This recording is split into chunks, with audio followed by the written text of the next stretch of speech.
সংস্কার কমিশনের 6টা ফাইনাল রিপোর্ট দেবে এবং এরপর এটা নিয়ে কথাবার্তা হবে। আলোচনাটা শুনলেন, অন্যান্যরা বললেন। মূল কথা কি, এই 6টাই ধরেন, 15টা তো অনেক বড় ব্যাপার। 6টা কমিশনের মধ্যে কমন কতগুলো পাওয়া যায়, আলোচনা করে কতগুলোতে ঐক্যমত্য করা যায়, তার উপরে নির্ভর করছে সংস্কারের ব্যাপার। সংস্কারের উপরে রাগটাগ করে কোনো লাভ নেই, কারণ সংস্কার সর্বাংশে ভালো জিনিস। বিল্ডিংটা পুরনো হয়ে গেছে, রং করবেন, এটা সংস্কার, দেখতে ভালো লাগবে। দেশের মধ্যে সংকট দেখা দিয়েছে, সমাধান করবেন, ভালো জায়গায় নেওয়ার চেষ্টা করবেন, তার উৎপাদন বাড়াবার চেষ্টা করবেন, এমপ্লয়মেন্ট বাড়াবার চেষ্টা করবেন, ইনভেস্টমেন্ট বাড়াবার চেষ্টা করবেন। এই সবই সংস্কার এবং এগুলো সামনেই যায়। কেমন সংস্কার করবার ব্যাপারে এখন সমগ্র জাতি ঐক্যে আছে, সংস্কার লাগবে। প্রশ্ন হয়েছে সংস্কারটা কতখানি, কি কি নিয়ে, এগুলোরও একটা কথা ডক্টর ইউনূস বলেছেন। এই যে প্রস্তাবগুলো বিভিন্ন রাজনৈতিক দল দিয়েছে, যেগুলোর উপরে কমিশনগুলো কাজ করেছে, এখানে যে ন্যূনতম ঐক্যমত্য হবে উনি ওইটুকু সংস্কার করবেন, কোনো সংস্কার তিনি চাপিয়ে দেবেন না। এটাই ভাববার ব্যাপার। এই জন্যই ক্রুশিয়াল আমাদের এরকম একটা বিভাজিত দেশ, যে আমাদের নিজেদের মধ্যে ঐক্য বলতে গেলে নাই। সম্ভবত যতগুলো বিষয়ে আলাপ আলোচনা হয়েছে তার মধ্যে একটা পয়েন্টেই আমি ঐক্যবদ্ধ দেখতে পাচ্ছি, সেটা হচ্ছে প্রধানমন্ত্রীর ক্ষমতা কমাতে হবে। এর বাইরে অন্য কোনো বিষয়ে ঐক্যমত্য দেখানো যায়নি এখন পর্যন্ত। আমি রিপিট করছি, ধরেন প্রপোর্শনেট ভোটিং, মানে সংখ্যানুপাতিক ভোট, এটা একটা ভালো সিস্টেম আমার দলের জন্য, আমার জন্য তো অনেক ভালো। আমি 100টা বা 300টা সিটে কন্টেস্ট করলাম, একটা হয়তো জিতলাম না, কিন্তু ভোট পেলাম 5%, তারপরে আমি 300টার মধ্যে 15টা সিট পাবো। তারপরেও রাজনীতিটা এরকম জিনিস, আমি এই দাবি সমর্থন করছিলাম। কারণ আমি ভয় করি, আমি হয়তো 5% পেলাম, কিন্তু যারা ক্ষমতা থেকে গেছে আবার ক্ষমতায় আসবার জন্যে উঁকি ঝুঁকি মারে, উস্কাচ্ছে, কিছু একটা করার চেষ্টা করে, প্রতিবেশীরা তাকে সমর্থন করে, সে যদি 20% পেয়ে যায় সে তো প্রতিষ্ঠিত হবে। তার প্রতিষ্ঠা আমি চাই না, অতএব এটা সাপোর্ট করছি না। ঠিক একইভাবে ধরেন বাইক্যামেরাল লেজিসলেচার, ওদিকে তারা প্রস্তাব করেছেন 4টা প্রদেশের, তাহলে এমনিতেই তো আর এককেন্দ্রিক সরকার থাকছে না, এটা একটা ফেডারেল স্ট্রাকচার হবে, তখন বাইক্যামেরাল লেজিসলেচার হওয়া খুবই স্বাভাবিক। এটা যে কখন কিভাবে আসবে জানি না, এই জন্য এটাতে স্পষ্ট করে মত দিচ্ছি না। এরকম করে যদি আপনি রাজনৈতিক দার্শনিক পোস্টে আসেন, তাহলে দেখবেন কোথাও কোনো ঐক্য নেই। আমি সেকুলার দেশ চাই, সেকুলার কনস্টিটিউশন চাই, উনি ইসলামিক কনস্টিটিউশন চাই। এইরকম পার্থক্য এত আছে যে মেলাটা কষ্ট হবে। অতএব সংস্কারের ভবিষ্যৎ কি তা স্পষ্ট করে বলা যাচ্ছে না, কিন্তু আমরা একটা ভালো ভোট চাই। ভালো ভোটের জন্য কি চাই? প্রথম বলি ভালো পুলিশ চাই। পুলিশটা তো একেবারে নাকাস্তা, মানে মানুষের উপরে যে অত্যাচার এতগুলো বছর করেছে, এখন পর্যন্ত তাদের মধ্যে কতখানি অনুতাপ এসছে, অনুশোচনা এসছে আমি জানি না, কারণ পতিত সরকার এবং তাদের দল তাদের দোষকদের আসেনি। সে তো দেখতেই পাচ্ছেন শেখ হাসিনার কথাবার্তা শুনে। এই পুলিশকে আপনার ঠিক করতে হবে, ইলেকশন কমিশন ঠিক করতে হবে। খুবই যুক্তিযুক্ত কথা, ডিসিএসপিকে দিয়ে ভোট হবে নাকি? ডিসিএসপি যদি ভোটের কর্তৃত্বে থাকে, ওরা যা ইচ্ছা তাই করতে পারে, এখনো তাদের ক্ষমতা আছে।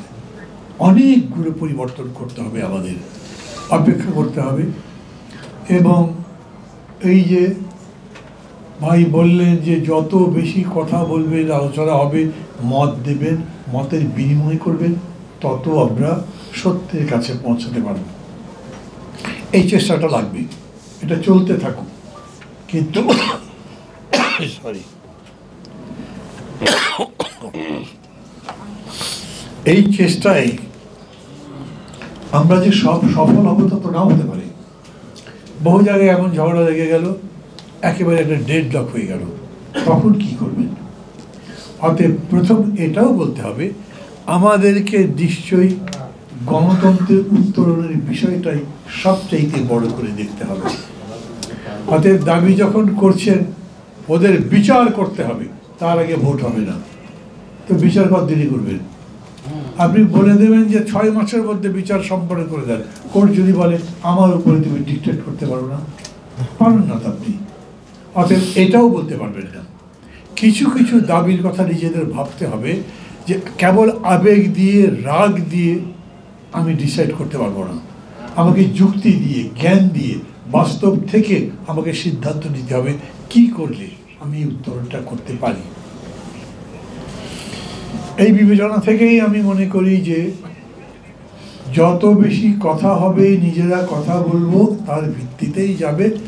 কিন্তু আমি যদি পুলিশ, ব্যুরোক্রেসি, ইলেকশন কমিশন এগুলো সংস্কার করি, এটা নিয়ে খুব বেশি বিতর্ক হবে না। লতিফুর রহমান দায়িত্ব নিয়ে 6 ঘন্টার মধ্যে 15টা সচিব বদলে দিয়েছিলেন, কেউ তো কোনো কথা বলেনি। কিন্তু আপনি করতে পারেন না, যদি করতেন তাহলে হয়তো পুলিশও একদিন সোজা হয়ে যেত। কিন্তু যখন দেখেছি এরা বলছে না ইনক্লুসিভ থাকবে পলিটিক্স, সবাইকে নিয়ে করতে যায়, তাহলে আমাকে তো বাদ দিতে পারবে না, আমিও আছি, অথবা আমি কথা বলতে পারবো, তাই করছে তারা। আমি এই সরকারের কাছে বলবো এখনো সময় আছে, এখনো যদি পুতুপুতু করে কিছু করতে পারবে না। এখন তাদেরকে ডিসাইসিভ রোল প্লে করতে হবে, বলতে হবে সবার সাথে কথা বলে এই সিদ্ধান্ত আমি করতে যাচ্ছি। কথাগুলো লম্বা করবো না, এই কারণে যে খুব সম্প্রতি এরকম একটা অশুভ ইঙ্গিত পাওয়া গেছে, বিশেষ করে যে 32 নম্বরের বাড়ি ভাঙার পরে সিরিজ ধরে বাঁধতে শুরু করেছে।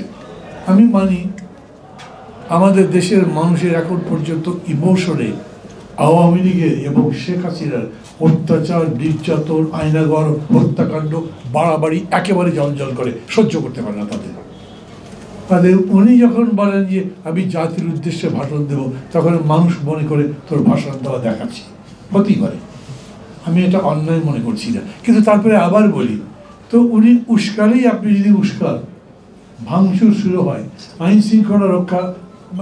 আইন শৃঙ্খলা পরিস্থিতি খারাপ হয়, তো উনি 3 মাস পর পর একবার যদি করতে থাকেন, তা আগামী 3 বছরও তো ভোট করতে পারবেন না। ভোট করবার জন্য তো সেই পরিবেশ লাগবেই। আপনি জিততে চান ফ্যাসিবাদের উপরে, সেটা কি কেবল রাগ দেখেই জিততে পারবেন? লড়াই করে, রক্ত দিয়ে, জীবন দিয়ে যে বিজয় অর্জন, সেটা আমরা করেছি এবং দেখিয়ে দিয়েছি। ওই যে করিম ভাই বলছিলেন না, যে নাইজেরিয়ার লোক পর্যন্ত বলছে যে বাংলাদেশের জেনারেশন কি করতে পারে, আমরা পারি সেটা। কিন্তু এই রাগ চিরজীবনের জন্য পুষে রেখে কিন্তু হবে না, বরঞ্চ এখন বুদ্ধি দিয়ে, দৃঢ়তা দিয়ে, স্থিরতা দিয়ে, আপনার ধীর শক্তি দিয়ে বাকি যাত্রাটা জিততে হবে। জেতার একটা অন্যতম শর্ত হচ্ছে যে completion of a successful acceptable election, এটা লাগবেই। সেটা আপনি 3 মাস পরে করবেন নাকি 6 মাস পরে করবেন, এই বিতর্কটা আমি বড় করছি না। আমি বরঞ্চ বিতর্কটা করছি একটা কোয়ালিটি ইলেকশন কীভাবে হতে পারে সেটা বলেন, যেটা সবাই অ্যাকসেপ্ট করে, যে ইলেকশনের উপরে দাঁড়িয়ে আমি আমার গণতন্ত্রের পরবর্তী সৌধটা নির্মাণ করতে পারব। একবার করতে পারবেন, তাহলে আওয়ামী ফ্যাসিবাদের মতো দল, রাজনীতি কোনোদিন জনগণের কাছে আসতে পারবে না। একটা নেত্রী যখন বলেন আমার দেশে কত ভালো উন্নতি, আমার পিয়ন পর্যন্ত 400 কোটি টাকা ইনকাম করেছে, মানুষ তো ঘৃণা করে, বোঝে যে ও একটা চোরের সর্দার, ও লুটেরাদের সর্দার, তাকে পছন্দ করবে না। যার কোনো রাজনৈতিক বয়ান নাই, লুটপাট ছাড়া, তাকে গ্রহণ করবে কেন? কিন্তু যদি গায়ের জোরে দমন করতে চান, নিজে যদি ব্যর্থ হন, খেয়াল করবেন এই সরকার, আমরা কেউ বলি নাই উনি আবার ক্ষমতায় থাকার ধান্দা করছেন। জোর করে ষড়যন্ত্রমূলকভাবে নির্বাচন প্রক্রিয়া দীর্ঘস্থায়ী করবার চেষ্টা করছেন যাতে বেশি দিন ক্ষমতায় থাকা যায়। কিন্তু এ তো সত্যি উনি দেশের অর্থনীতির অবস্থা ভালো করতে পারেননি। এত বড় অর্থনীতিবিদ, জিনিসের দাম কমেনি, ইনভেস্টমেন্ট বাড়েনি, এমপ্লয়মেন্ট বাড়েনি, দেশের আইন শৃঙ্খলা পরিস্থিতি ভালো নয়। মানুষ কোনোদিন বিক্ষুব্ধ হয়ে যদি দ্রব্যমূল্য কমানোর দাবিতে রাজপথে মিছিল বার করে এই সরকার থামাতে পারবে? কোনো বিরোধী দল যে কোনো কারণে হোক যদি একটা হরতাল ডাকে, এই হরতাল মোকাবেলা করবার জন্য পুলিশ নামবে? সরকারটা অনেক ভালনারেবল, এটা বুঝতে হবে। এই জন্য ভালনারেবল সরকার দিয়ে দীর্ঘদিন ভালো শাসন চালাতে পারবেন না, যখন তখন সেটা ভেঙে যেতে পারে। আমরা সরকারের সমালোচনা করি কিন্তু সরকারকে কাঠগড়ায় তুলি না। আমরা সমালোচনা করি কিন্তু নিন্দা করি না, কারণ আমরা জানি এই সরকার যদি পরাজিত হয় আমরাও পরাজিত হচ্ছি। আমরা জানি এই সরকার যদি নিন্দিত হয় আমরাও নিন্দাবাদের মধ্যে পড়ব। এই কারণে আমরা চাই সরকারটা সফল হোক, আর সেই জন্যই সরকারের কাছে এই কথাগুলো বলি। মানে মাঝে মাঝে প্রশ্ন হতে পারে না, ধরেন ভেরিফাইড ফেসবুক পেজে লিখলেন এটা একটা অনভিপ্রেত ঘটনা, আর যেন না হয়, তারপরে যে হচ্ছে। আপনি একবার দেখলেন না কেন যে কিভাবে বুলডোজার গেল ওখানে? ব্যবস্থা নিতে পারতেন তো। তখন মনে হচ্ছে ওই যে বলে না বিপ্লব স্পন্দিত বুকে মনে হয় আমি লেনিন, জোশের চোটে কোনো কিছুই আর ভালো মন্দ বিবেচনা থাকে না। কিন্তু প্রশ্নে তো সরকার পড়ছে, সরকার কি তাহলে মদত দিয়েছে? বুদ্ধিজীবীরা অনেকেই বিবৃতি দিয়েছেন, সরকার তাদের দায় এড়াতে পারে না। সরকারের এত বড় অপবাদ যাবে কেন? আমি সেই জন্য মনে করি সরকারের আরও সজাগ থাকা দরকার। খুবই যোগ্যতার সাথে, খুবই মানে বিবেচনার সাথে রাজনৈতিক দলগুলোর সাথে কথা বলে সংলাপের মাধ্যমে বা যেভাবেই বলেন, যদিও এই 6 মাস সরকার বিরোধী দল বা দলগুলোর সাথে কোনো ডিসকোর্স করেনি, এখন সেটা করে সংস্কারটা তাড়াতাড়ি করে ভোটটা দিয়ে দেন। আমি এই কথা কখনোই বলবো না যে আগে সংস্কার করবেন তারপরে ভোট, কারণ সংস্কারের তো কোনো সীমা পরিসীমা নাই, কতদূর পর্যন্ত যাবেন। কিন্তু এটা চাই তড়িঘড়ি করে ভোট যেন নষ্ট না হয়, ভালো ভোট যাতে হয়, এটাই আমাদের দরকার। সবাই